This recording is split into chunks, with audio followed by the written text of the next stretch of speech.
Are you looking to take your personal finances to the next level? Well, you're in the right place. Welcome to the Monday Money Tip Podcast, presented by I Was Broke, Now I'm Not, with your host, Joseph Sangle. Well, welcome to the Monday Money Tip Podcast, presented by I Was Broke, Now I'm Not. My name is Joe Sangle. We are fired up to help you every single Monday win with your money, to give you practical things to help you in your financial journey. I'm joined, as always, with my co-host, Megan Hibbert. Are you fired up today? I am. We're getting closer to Christmas. Yes. And I can't. Favorite season of the year, from Thanksgiving to Christmas through the new year. I love it. It is December 13th as this episode is being released, and we're episode number what? 180. 180 of these things.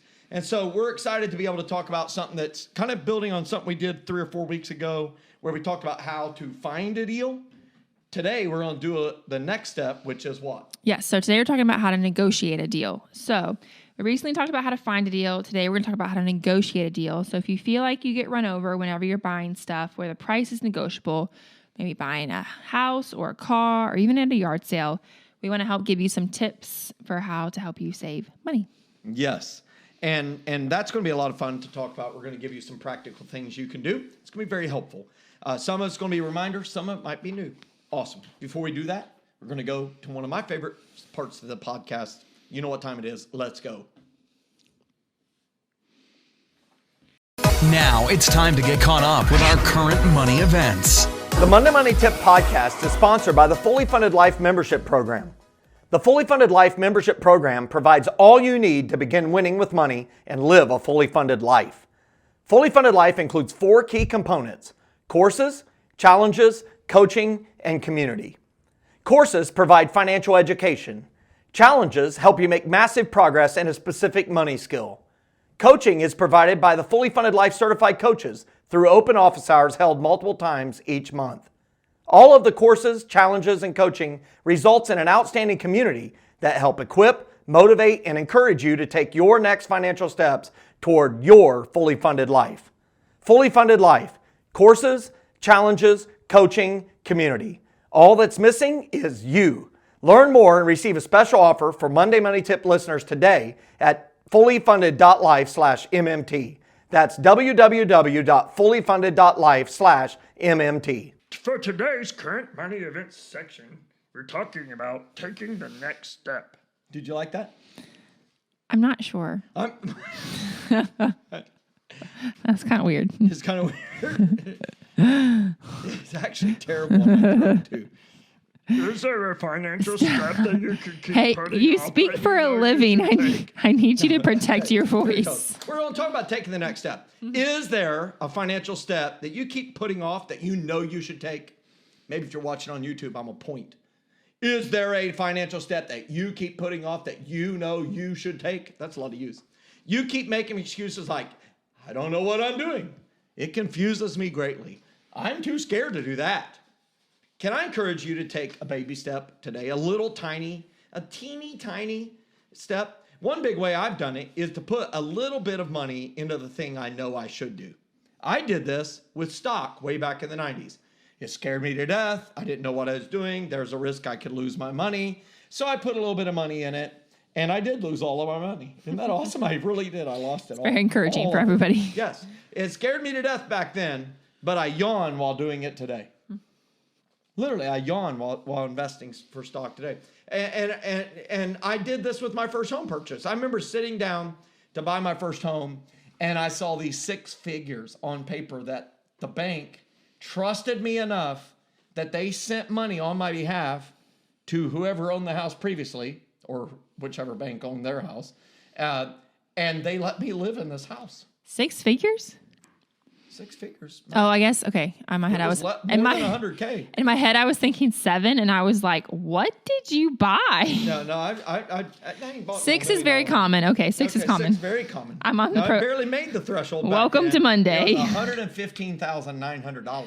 It's Monday. Okay. That same house today is worth $250,000, I bet. Yeah. But anyhow, I was sitting in there, and oh my goodness, I'm committing to pay this payment. Seems like a big payment for 30 years. It's a long time. And that, you talk about faith and it's like fright. And then, now I bought, I don't even know how many times I've sat in a real estate office to sign some contract and then go meet with the attorney and do all the due diligence. And I'm not scared of that stuff anymore. Why? I'm doing it with cryptocurrency right now. I have no idea what it is. It's confusing, but I put some money in it. I still don't know what it is. But here's why it's important to take a teeny tiny step. And put at least a little money with it. Is that like Cookie Monster or something? What's happening? Your heart is connected to your money. And when your heart is connected to your money, it'll make you pay closer attention. And this will allow you to learn. So, some things are best learned in layers. Similar to how an onion has layers, you learn in layers over time. In kindergarten, they did not teach you calculus. They didn't do that. Why? Because there's layers to learn. So press in on whatever you're learning about, that money step you know you should take. Press in until your eyes twirl. You like that? That was eyes twirling. That's the sound they make. I think you're in rare form today. Pretty neat. And then back away. And a little while later, which means a few days or maybe a week or so, not Years. 7 years later, a little while later, press in it again and until your eyes twirl. You see it? Yep. I almost nailed it. But here's what I would tell you. You'll find that your eyes twirl later in the learning. So as you do that over and over and over again, you'll become very good at that thing that used to intimidate you. So I encourage you today for the current money events. The current money event section. To take a teeny tiny step, that one that you keep putting off, take it today. That's it for today's Current money event section. Yep. How do we go on from that? All right. Our success story this week comes from Loretta. And 3 months after she attended one of our financial learning experiences at her church, she said, I have some good news for you. My car will be paid off this month. Hallelujah. I'm working on paying off my house by the end of the year. Woo! I'm working on By the end of the year. That's pretty impressive. I'm working on a budget, putting everything in order, one bill at a time, using the money I paid my car payment with and put in on the principal of the house. I see the light at the end of the tunnel. Sure you do. You see, pay off your house by the end of the year. Praise the Lord. Give me 2 more years and I should be debt free. That's awesome. Loretta, Yeah. that's amazing. So she was already well down the path if she was that close to paying off her house. Mm-hmm. But now she's fired up to be able to be done with the journey to move on to living the next phase of a fully funded life. And we do thank Loretta for taking the time to send that into us. That's awesome. That fires me up. Using the money. And she's really talking about doing the debt snowball and rolling it over to the big debt, the house, from the car payment to the house. That's awesome. Anything else that stood out to you? I mean, seems like she's really like willing and ready to make sacrifices, knowing that it's just for a short period of time.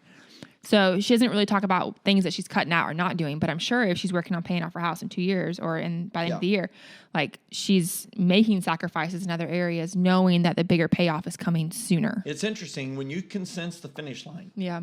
You're able to stick with something that is painful or hard or difficult because you know, hey, when I get there, wherever there is, the finish line, paying off the house in this case, then I've got lots of freedom and I can take a breather. That's awesome. Okay, so this episode, we're talking about negotiating a deal. So recently we talked about how to find a deal. Today we're going to talk about negotiating a deal. So if you feel like you get run over whenever you're buying stuff, like when the price is negotiable, so buying a house, buying a car, even at a yard sale, we want to help give you some tips to help you save some money. Yeah. So let's start with helping people negotiate a deal. Yep. So what is the first thing somebody who's going to negotiate should do? Yes. So number 1 is do your research. Yeah, you got to do research. So there's lots of things at your fingertips to do research. You can Google it. You can eBay it. Yes, I said eBay. I've used eBay recently. Facebook Marketplace it. You can Craigslist it. You can ask your friends or family, coworkers. And I remember when I was preparing to purchase the car I'm currently driving, it's a 2011 Honda CR-V. I bought it brand new. I never forget, I was in Concord, North Carolina, They have the big malls there, Concord Mills, the Bass Pro Shops, which is where I was at. And I had went to a restaurant that was near there. I can't remember which one it was. It was some fast food restaurant. And somebody drove up in one, a nice new CRV. And so I asked them, hey, do you like your car? What do you not like about your car? I'm thinking about buying one. And everybody I talked about said they were happy with it. And then I Googled it. I looked around and I noticed something. All the Honda CRVs that were used, their prices were much higher than other cars that were the same number of years old. They had not depreciated in value as much. And so I said, well, that's interesting. And then I looked at Kelley Blue Book, KBB.com, which is kind of one of the preeminent world documenters of car prices. And when I looked at Kelley Blue Book, it supported this fact that the prices are higher. And then I reviewed multiple car dealers' websites. And that was really important for me. You know, as I looked at that and I did my research, I Googled it, I looked in forums, and I talked to people. It really allowed me to really understand what I'm actually preparing to buy, which was doing my research. Yeah. Have you guys looked for a boat? I remember for a long time. You looked for a car for a long time. So talk about kind of how you researched it, how Jordan researched it. Yeah, so Jordan's really the big researcher here. He gets like on it before me, and he'll do all the research, and then he'll like tell me about it, so then I can get on board. But yeah, he did the same thing. Like talked to people that had a 4Runner. He talked to people that had we have a Yamaha jet boat, and so he talked to people that had that kind of boat. My brother-in-law has one, and so we talked to him. He met this random guy in a parking lot who had a 4Runner and had kids. And he was like, hey, how does that work? And the guy was like, here, come on, let me show you. And so they showed him all the features of the 4Runner and how it worked with kids. And then we know the guy that owns the local car dealership here. And so we went and talked to him about cars and looked at a bunch of different ones and talked about pricing. And I think with like buying a car and a boat, but like big ticket items, you really have to know what you can spend. Like, what am I willing to say, this is as much I'm going to spend and I'm not spending anymore, and I'm like, this is it. Because I think that will help you when you're doing your research to like know, okay, well, maybe if you're looking at an excursion, maybe that's not in your price range. Maybe you need to look at something different, you know, or if you're looking at, you know, certain kind of, I don't know. For us, it was a car and a boat. There's big ticket items that we bought recently. A house we've bought recently. But sounds like three very large things. Well, the 4Runner is a few years old. So, but the house and the boat did come the same year, which is a little bit wild. So the research was really important. And so I think that's really important. You know, when you think about how are you going to negotiate a deal, if you don't come in informed, if you don't know, informed is the start of the word of information. Yeah. If you don't have the information, you don't have the info. Yep. You won't even know if you're getting a deal. Yeah. And I would say like we knew all the features of the 4Runner and the boat. We knew like cost wise what they should be. We had looked on Craigslist and we had looked on, you know, all these different places for the boat specifically, but like, and saw, okay, this kind of boat with this kind of hours on it, this kind of wear and tear, like this year would be around this much money. And so then we knew when we were going into it looking, okay, well, something's a lot higher than that or something's a lot lower than that, like something is off, you know, and it kind of sets your cues. And so when you have an idea of this is what we should be looking at and this is what it should be worth, then you're able to say like, this is a good deal or this is not a good deal, something's wrong with it, you know? Yeah, exactly. So when you find the deal, you've done your research, then you've found the item. Then what's your next step? Yep. So the next one is ask for a deal. So you've become informed. So that means part of being informed is you know how much the item costs, and you also know what a great deal would be on that item. And so I've got some phrases that I think are very, very, very helpful for people. And one of them is that the best you can do? It is amazing how many times when you just ask that question, and hear me, everyone, the greatest thing you can do after you say, is that the best you can do? Or here's another statement. What is the absolute best price you can give me?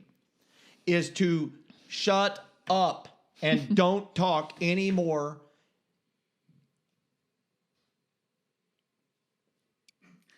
And did you notice how the silence happened? Like people were in the podcast were kind of like, did it break? What happened? Let there be silence. It's awkward. I know. Was that awkward? It was. Everyone's looking at me like, I felt like what I just needed to happened? say Is Joe something. having a stroke, right? But the big deal is this, that silence is your friend in negotiating.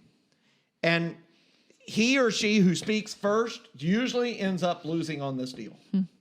So when you ask for a deal, is that the best you can do? Just stare at them and smile kindly. And silence. You see it? Yeah, I see it. I don't recommend snickering like Megan did. You know, she snickered. Is that the best you can do? You know, it's awesome. Yeah, I will. Yeah, I will say too, when you're asking for a deal, a lot of times with car dealerships, it seems to me that every day is a great day to make a sale. You know, It is. but a lot of times you're hired. But a lot of times at the end of the month or the end of the quarter, they're pushing extra hard to get a certain number for their sales for that month or that quarter. So it could be an optimal time to ask for a deal if they're really trying to push a car out.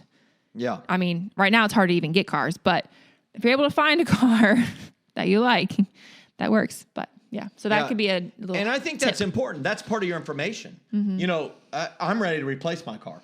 Like I am ready, beyond ready. It's been 10 years. I promised to keep it for 8 years of 200,000 miles, whichever came first.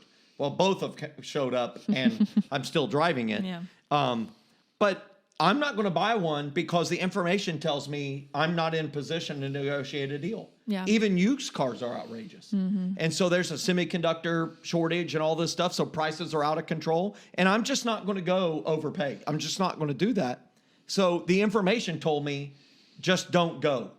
So I'm just waiting. Yeah. So that's really important. Another question that you can ask when you ask for the deal is, if I commit to buy today, you know, are there any additional discounts you can provide?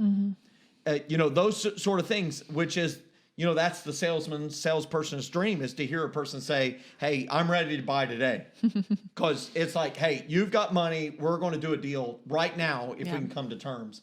And there's something like ready money, as you said, especially you never know these open-ended questions. You never know what's sitting on that salesman's head, that salesperson's head, that saleswoman's head of, hey, they've got a quota.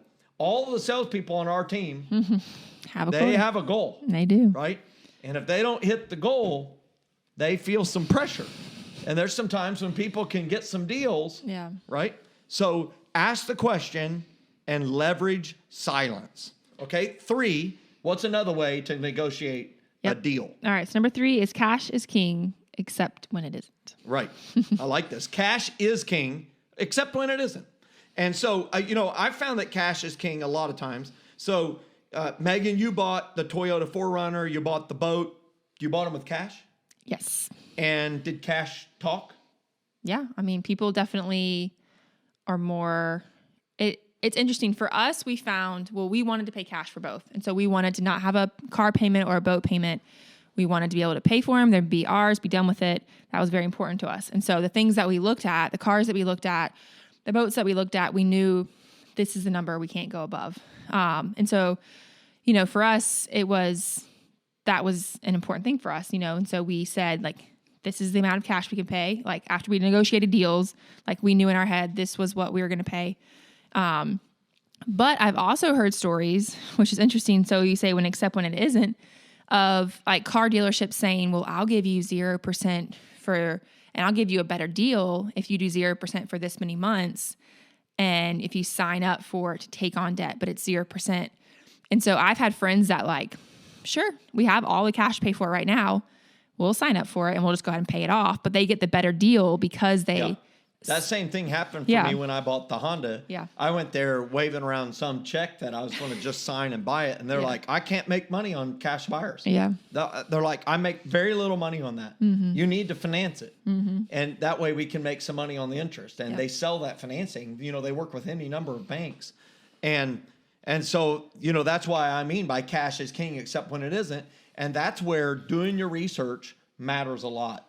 And being informed and asking for the deal and having cash available, I'm telling you, you go to a swap meet, like the jockey lot in Anderson, where our world headquarters is here in Anderson, South Carolina. Cash talks. When you go to a yard sale, cash talks. When you check out something on Facebook Marketplace, cash talks. When you're doing a deal with a family member, a friend, whatever it is, cash, it really is king, and it matters a lot. Now, I do make sure that the cash that I'm getting is not counterfeit.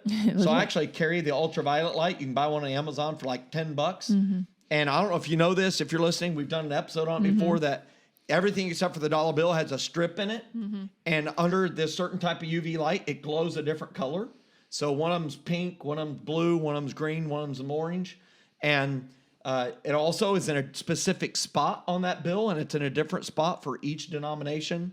And so knowing that stuff matters a lot. And of course, you can do that pin that's on it too. But, making sure that the cash is real cash is also important, not monopoly money. Yeah. And I think too, like for us with cash with the boat, like we were buying a boat in January, which is, in my opinion, one of the best times to buy a boat because people have stored it for a few months. They know they're not going to use it. It's freezing. Christmas bills showed up. They're trying to pay off those. And for us, it was a opportune moment, and it also happened before COVID, where we were able to say, like, this is we have cash. We're going to pay you today. You need to get rid of it because you don't want to store it anymore and you need the money. So let's make a deal. So it was like, we had the cash, the timing was right. We optimized on like when we were trying to purchase it. We knew he needed to get rid of it. We knew we had done our research and we knew everything with it worked. We had test drove the boat. We had, we knew all the things about it. And so there was definitely like all the things kind of lined up and, kind of fell into a row, You were an informed purchaser. Yes. And that matters a lot. You asked for a deal, and you got that deal by using cash. Now, the fourth thing that we're going to share on negotiating a deal is perhaps the most important thing, and what's that? Yep. So number 4 is walk away. You got to be able to walk away. If you cannot get the deal you want, walk away. Salespeople hate losing a sale. Their owners despise it. But here's what I know. If it doesn't make sense for you, leave. Walk away.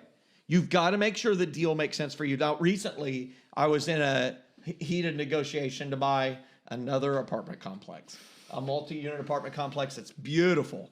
This guy built this one with his own hands. He's a master carpenter. He built it 20 years ago. It is spectacularly, impeccably maintained. It's beautiful. And I knew that there would be other people bidding on it. I knew that.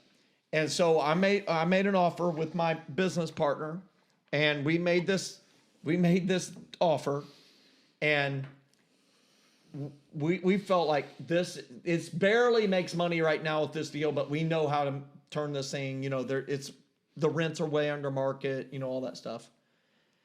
We were told you have to have it went on the market on a Friday. They said, get your best offer in by Tuesday. So we put in our offer.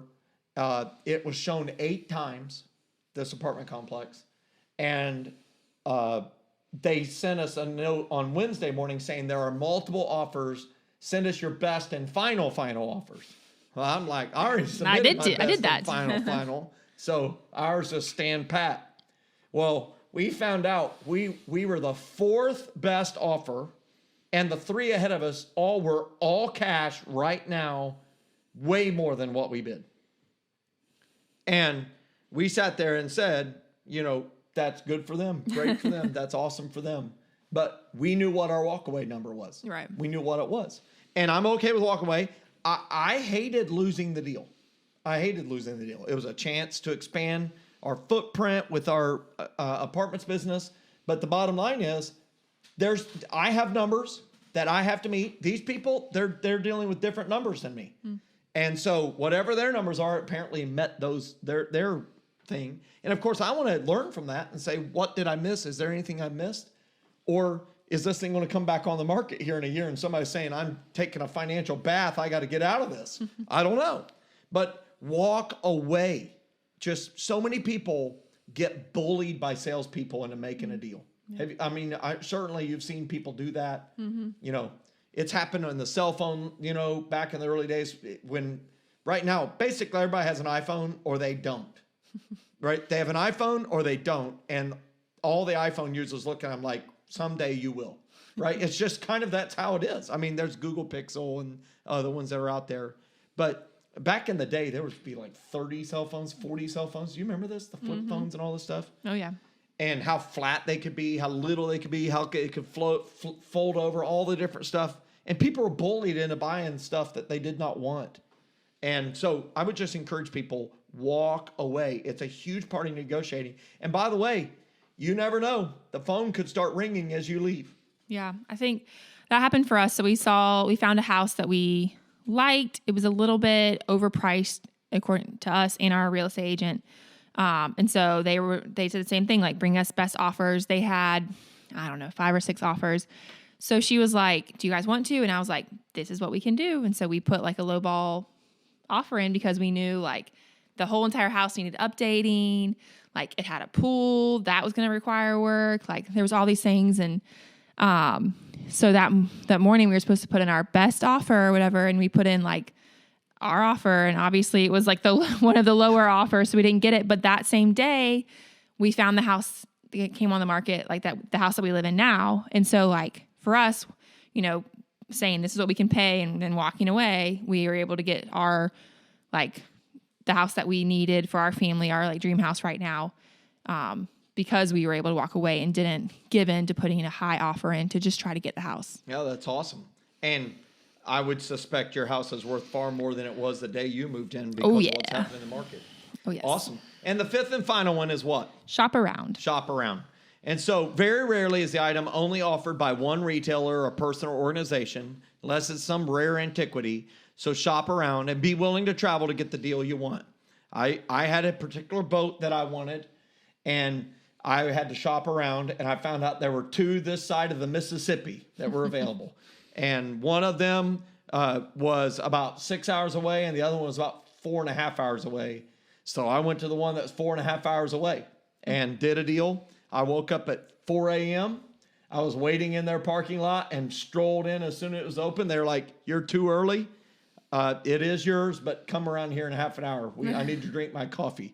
And so strolled around the store and then came back over, because if you're willing to travel, you can get a much better deal. Yeah. And so, you know, we there's a lot of tips on this. And what I would just say is try using this. Ask for a deal today, whatever it is. You know, try it for a gallon of milk. See how that works at the grocery store. That'd be awesome. But it may not work. But hey, you used to being rejected, and that's good too. So, my quote for today is something I used to see in all the magazines for sales training, and it is from Charles Carras, who says, "You don't get what you deserve; you get what you negotiate." I like it. So, tell everybody what we're going to talk about next week's episode as we prepare for Christmas week. Yes. So next week we're going to talk about a look back at our top tips from 2021. So we have shared a lot this year, but there are definitely a couple that stand out as our top tips that we want to share with you guys and reshare. So we're going to be talking about that. It's going to be great. And it is that great season of the year. Hey, if you like today's episode, can you please share it? Share it on your social media platform. It's our highest honor is when you share our podcast with those that you love and care about the most. Also, if you've had success, please message us on any of those number of social media platforms, or you can email it to us at info, that is info at iwasbrokenowimnot.com. We'd love to hear from you because our podcast is fueled by your success. Hey, go get a deal this week and then tell us about it. Send us that success story. Have a great week, everybody. Thanks so much for listening to this episode of the Monday Money Tip Podcast, presented by I Was Broke, Now I'm Not. If you enjoyed today's episode, please leave a review and subscribe. And for more great content and to stay up to date, visit iwbnin.com. We'll catch you next time.